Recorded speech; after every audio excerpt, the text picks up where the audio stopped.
The Peaceful Years. The story begins 50 years after humanity joined the Galactic Council. Earth had been welcomed as a junior member, praised for their diplomatic skills and scientific contributions. The Council, led by 5 ancient alien races, had promised protection and knowledge in exchange for human loyalty. Captain Kane Miller commands the exploration vessel Terra Nova, one of humanity's few ships allowed beyond the solar system. His crew includes pilot Lisa Park, engineer Tom Blake, and communications officer Rick Stone. They believe in the Council's promise of peace and cooperation. The Council consists of the tall, elegant Altari, who control trade routes, the Insectoid, Vec, who manage planetary defenses, the Crystalline Nexus, who oversee technology, the amphibious Kef, who handle communications, and the massive Gorak, who serve as military advisors. Each race has ruled the galaxy for thousands of years. During a routine diplomatic mission to the Altari homeworld, Kane discovers something troubling. Hidden in restricted data files, he finds evidence that the Council has been systematically weakening humanity's defenses. Human colonies have been relocated to vulnerable positions. Their military technology has been deliberately limited, and Earth's defense grid has been secretly compromised. The revelation shocks Kane's crew. They had trusted the Council completely, believing the aliens wanted peaceful coexistence. The truth is far darker. Humanity has been set up for destruction. The Council fears human potential and has spent decades preparing for genocide. As Kane's team investigates further, they uncover the full scope of the betrayal. The Council has been feeding false information to human leaders, convincing them that aggressive alien threats don't exist. Meanwhile, they've been building massive fleets in secret, preparing for a coordinated strike against all human worlds. The discovery puts Kane in an impossible position. If he reports this through official channels, the Council will know their plan has been exposed and might attack immediately. But if he stays silent, billions of humans will die unprepared. The weight of humanity's survival rests on his shoulders. The part ends with Kane making a desperate decision. He sends a coded message to Earth using an old military frequency, hoping someone will understand the warning. As his ship races home, Council forces begin moving into position around human space. The trap is about to be sprung. Kane's message reaches Admiral Jack Ross, head of Earth's small defense fleet. Ross is a veteran who never fully trusted the Council's promises. He immediately understands the coded warning and begins quietly mobilizing humanity's hidden assets. Unknown to the Council, humans have been secretly developing advanced technology. Dr. Emma Cole leads a classified research program that has created revolutionary weapons and shield systems. Her team includes brilliant scientists like Dr. Ray Hill and Dr. Max Ford, who have been preparing for this day. The human government faces a crisis. President Annabelle must decide whether to believe Kane's warning or maintain diplomatic relations with the Council. Some officials, like Secretary Jim Wood, argue for continued peace talks. Others, like General Bob Gray, demand immediate military action. Evidence continues to mount as more human ships discover Council preparations. The aliens have assembled the largest fleet in galactic history, with weapons specifically designed to penetrate human defenses. The attack is planned for the anniversary of humanity's admission to the Council. A cruel irony. Ross works frantically to coordinate humanity's response. Earth's shipyards begin producing vessels using Dr. Cole's new technology. The designs are unlike anything the Council has seen, sleek, fast, and armed with weapons that can tear through alien shields. Meanwhile, human colonies across the galaxy receive subtle warnings.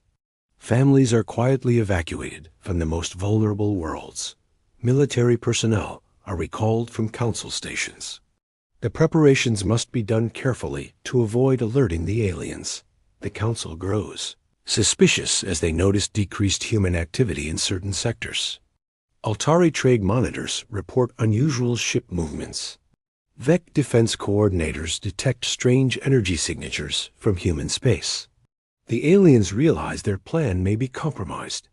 Council leader Zoth the Altari calls an emergency session.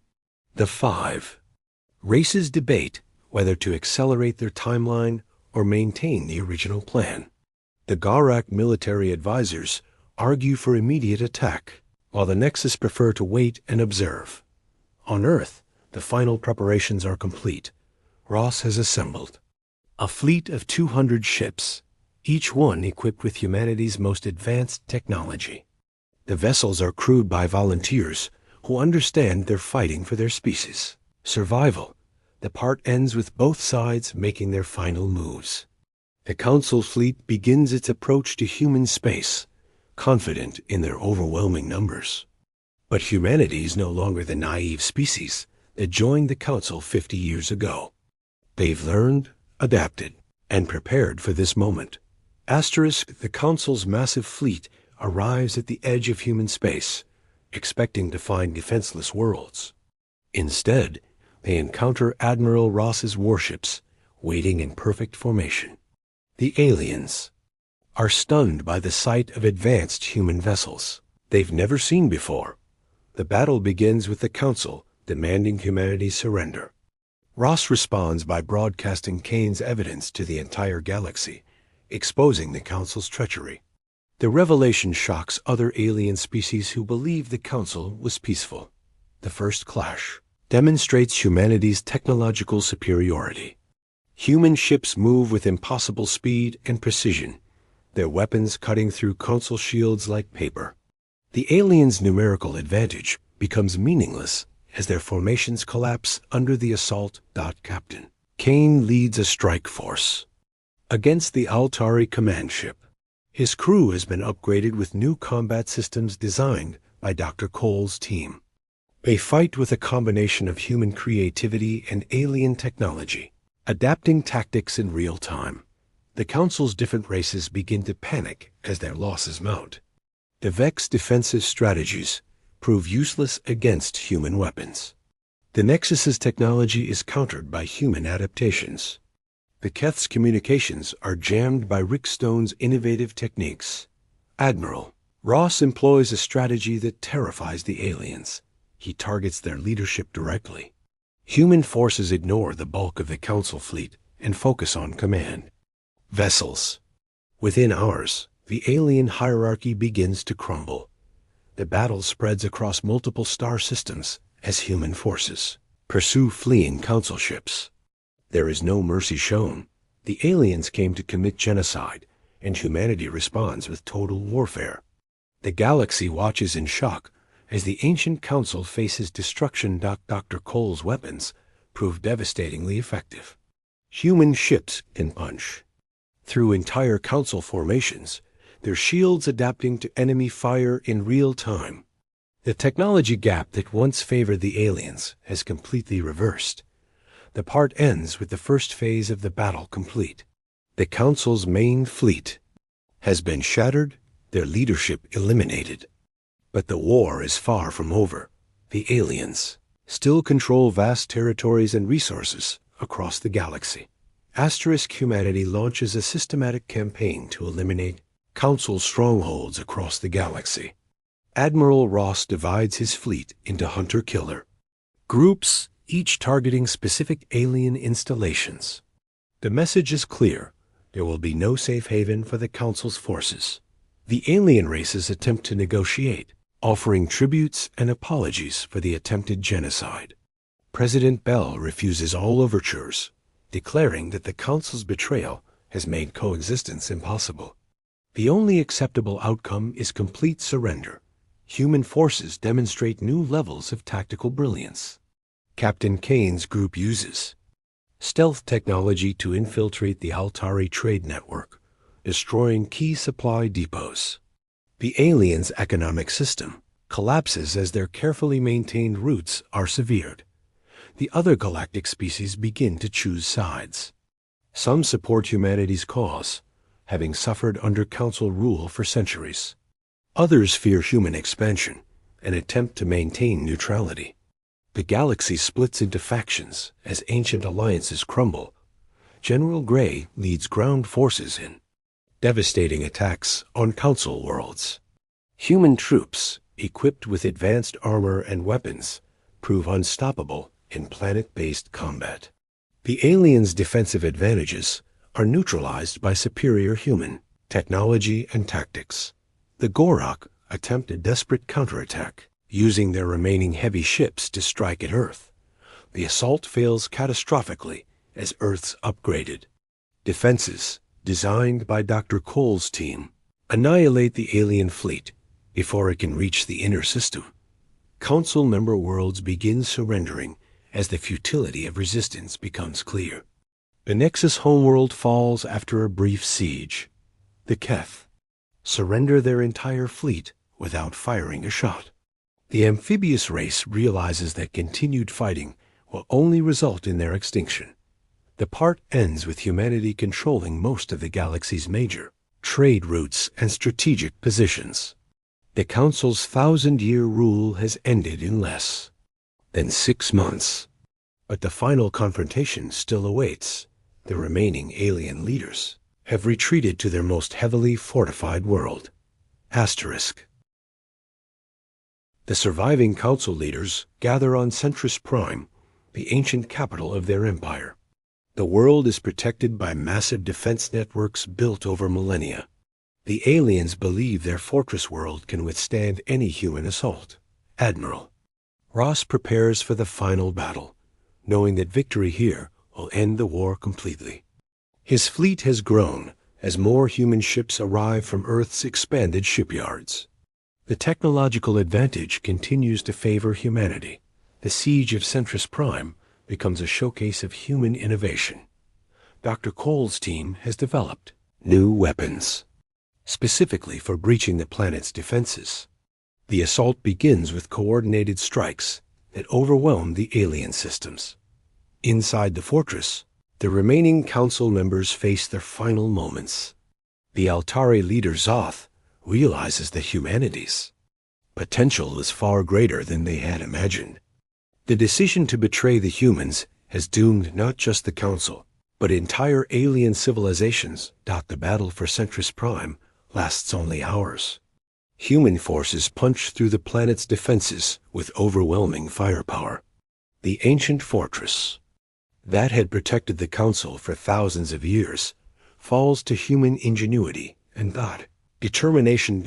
As the final alien stronghold crumbles, the surviving Council members make one last desperate plea. They offer to surrender completely, to serve humanity as they once served the Council. The offer is rejected. The betrayal was too complete, the attempted genocide too heinous. The part ends with human forces preparing for the final assault on the Council's inner sanctum. The aliens who once ruled the galaxy now face extinction at the hands of the species they underestimated. Asterisk, the final assault on the assault. Council's inner sanctum is swift and merciless. Human forces breach the last defenses with overwhelming firepower. The aliens who attempted genocide now face the same fate they planned for humanity. Admiral Ross personally leads the final charge, his ship cutting through the desperate alien defenses. The battle is one-sided, as human technology proves superior in every aspect. The Council's last stand becomes a massacre. The 5 alien races that ruled the galaxy for millennia are eliminated completely. The Altari, Vec, Nexus, Kef, and Gorak all are wiped out in the final hours of the war. Their attempt to destroy humanity has resulted in their own extinction. Captain Kane stands on the bridge of his ship, watching as the last Council stronghold burns. The species that welcomed humanity into the galaxy, only to plan their betrayal, no longer exist. The irony is not lost on him. The Council's fatal mistake was underestimating human determination. The galaxy falls silent as news of the Council's complete destruction spreads. Other alien species realize that a new power has emerged, one that shows no mercy to those who threaten it. Humanity has announced its presence with overwhelming force. President Bell addresses the human population, declaring the war over. The species that sought to commit genocide has been eliminated. Earth and its colonies are safe, protected by the most powerful fleet in galactic history. The aftermath sees humanity taking control of the galaxy's major systems. The infrastructure, left by the Council, is repurposed for human use. Dr. Cole's team continues developing new technologies, ensuring that no threat can ever again endanger human civilization. Other alien species seek peaceful relations with humanity, having witnessed the fate of the Council. The galaxy's power structure has completely changed, with humans now the dominant force. The lesson is clear. Betrayal of humanity is a fatal mistake. The story concludes with Admiral Ross reflecting on the transformation of his species. 50 years ago, humans were naive newcomers to the galaxy.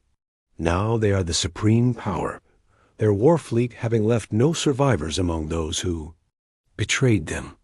The final message is unmistakable.